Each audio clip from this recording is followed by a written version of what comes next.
はい、こんにちは。今日はね、空母白滝過去後編やっていきたいと思います。前回現像するところまではできたので、これで実際に出航したい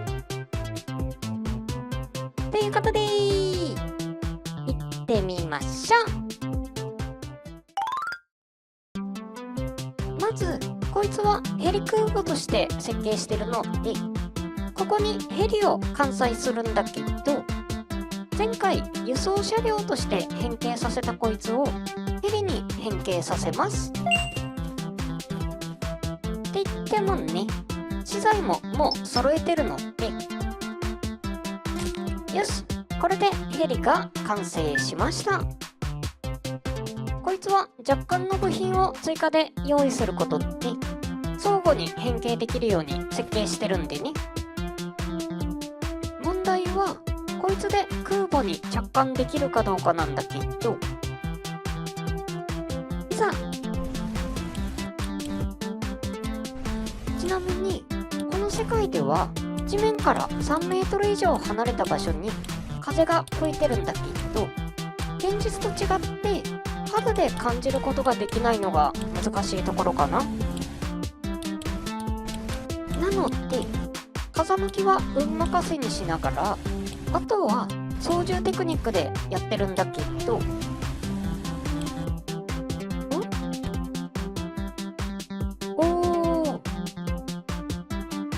ギリギリではあるんだけど無事に着艦できました。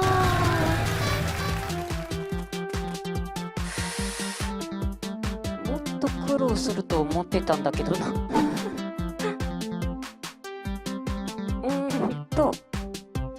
一発でうまくいくとは思ってなかったんだけど、今回やりたいことはまだあるので、このまま進めますか。で、何をやりたいのかというと、この前言った空中遺跡、あそこにまだロケットエンジンを2つ残したまんまなので、あれを取りに行きます。前回動作確認まではできてるんだけど、ヘリを乗せた状態で問題なく動くかどうかで、ちょっとここ地面に引っかかりやすいな。とにかくいざ。特に問題はないですね。理屈ではヘリのプロペラとかが空気抵抗になってるはずなんだけど、大きなスピードの低下はなさそう。もともとこいつは実速で時速5キロくらいで、歩くよりだいぶ遅いんだけど、海上を大量の資材を乗せて動けるってことを考えると大きな不満はないですね。まあ本当はもうちょい上げたいってのも正直なところなんだけど、今確保してる電池の本数が足りないっていう事情もあります。で、このスクリューはおおむねちゃんと左右対称になるように作ってはいるんだけど、実測で言うとちょっと左旋回の方が効きが強いかな。これはもしかしたら左右に微妙なズレがあるかもしんないんだけど、それよっか水にどのくらい沈んでるかで挙動が変わっちゃうんだよね。左右の沈み込みとか空気抵抗を考えて荷物を積載するってのも現実的に無理があるし、どっちにしろ左右の操作がちゃんとできる以上、左に曲がりすぎたら右に曲がればいいってだけの話なので、その辺は操縦で補う算段です。それはいいんだけど、電池の消耗が予想よりも早いな。けると思ってたんだけどな。まあギリギリ想定範囲内だし、いっぺんこの辺に停泊しましょうかね。この辺には充電設備を置いてあるので、一旦ここで充電していきます。で、今停泊してる場所からヘリを発艦するってのは順当なアイデアなんだけど、今回は停泊しない状態で洋上からの発艦と洋上への着艦を計画してます。要するにもっと空中遺跡の近くまで行って、そこから飛び立ってまた戻るってな話ですね。ってなわけで、充電も大丈夫な感じになったので、いざ。で、さっき電池が足りないって話をしたんだけど、そもそもヘリがだいぶ電池を使ってるんだよね。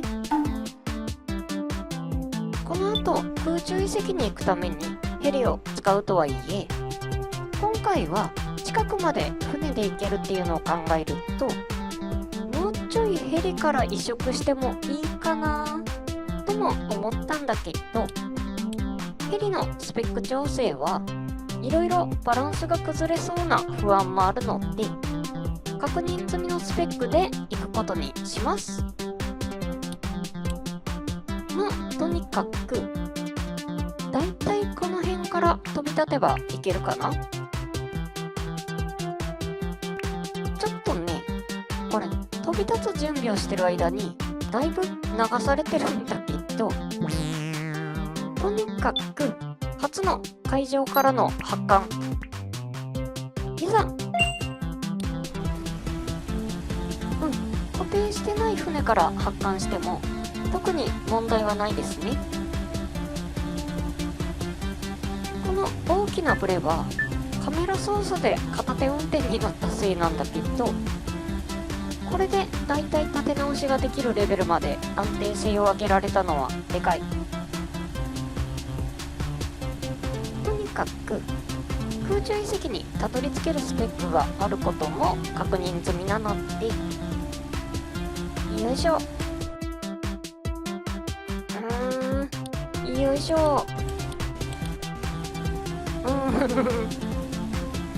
これ風向きに邪魔されてるような体感もあるんだけど、運さえ良ければすんなりいけるんだけどな。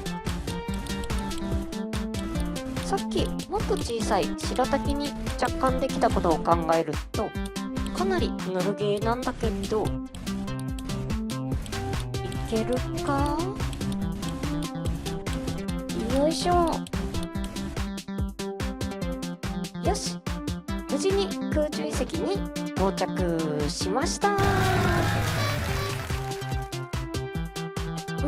相変わらずいい見晴らしですね。あとはこの前残しといたロケットエンジン2つを持って帰るのが今回の最終ミッション。そもそも3つ置いてあったのを直感的に3つ乗せるのは無理と判断して置いといたんだけど、そもそも試してもないんだよな。これを乗せて白滝まで帰還できるかどうか。いざ。だいぶ重いんだけど、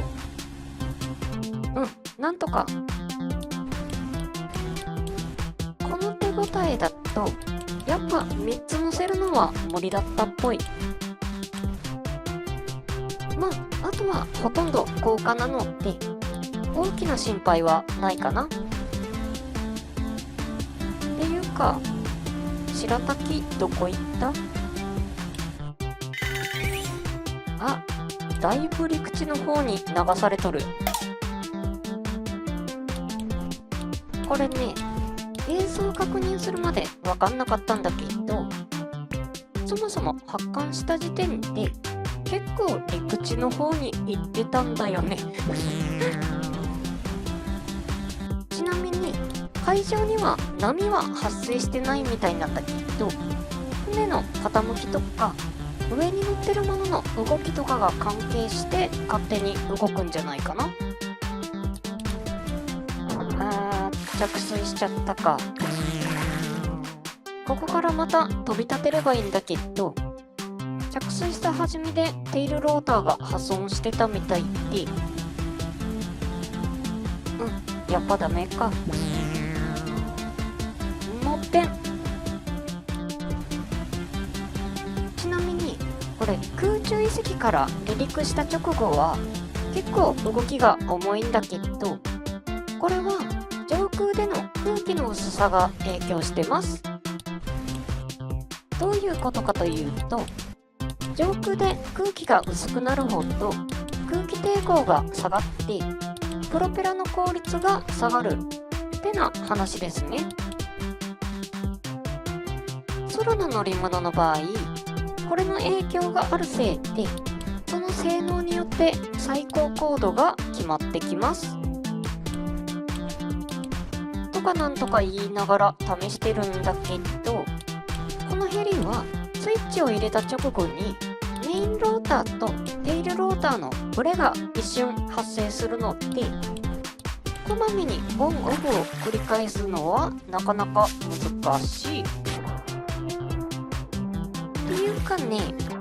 そもそも荷物のくっつけ方のせいでバランスが悪かったかもしんない。もうちょい位置を変えてみて、これでどうだ？さっきよりだいぶ操縦しやすい手応えはあるかな。で、船を固定してないっていう点で難易度を上げるつもりではあったんだけど、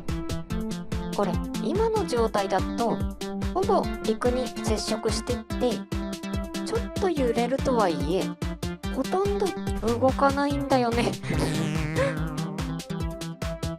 もっと海のど真ん中で着艦するイメージだったんだけど、こればっかりはコントロールできないので、まあそれはしゃあなしとして、そもそも最初固定してる状態で一発でうまくいったのはかなり運が良かったかな。白滝の方は一応こいつを十分に乗せれるくらいの大きさで設計してたんだけど、なかなか難しいな。うっかり地面に着陸しちゃったんだけど、この際ここからのリトライに切り替えましょう。何回も試してもうまくいかないってのはあるんだけど、どのみち遺跡から近くに来るところまでは問題がないのが分かったので、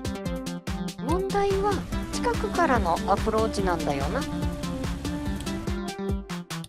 ていうかね、ここまで来ればもうロケットエンジンを白竹に積み込んでから試した方が賢いんだけど、あくまで空輸状態からの着艦訓練みたいな感じでやってますね。ちなみに着水した時点で破損してなければまだ復帰できる可能性がゼロではないんだけど、このヘリの場合水中でテールローターを回した時点でぶっ壊れる可能性の方が格段に高いのと、最悪機体が吹っ飛ぶ勢いでやられちゃいます。そんなこんなで何回か試してるんだけど、よし、なんとか着艦することができました。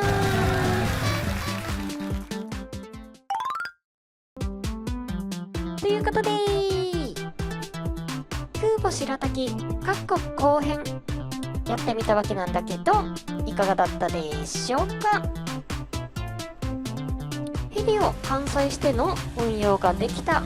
ていうのと、この前回収できなかったロケットエンジンを2つゲットできたってところで、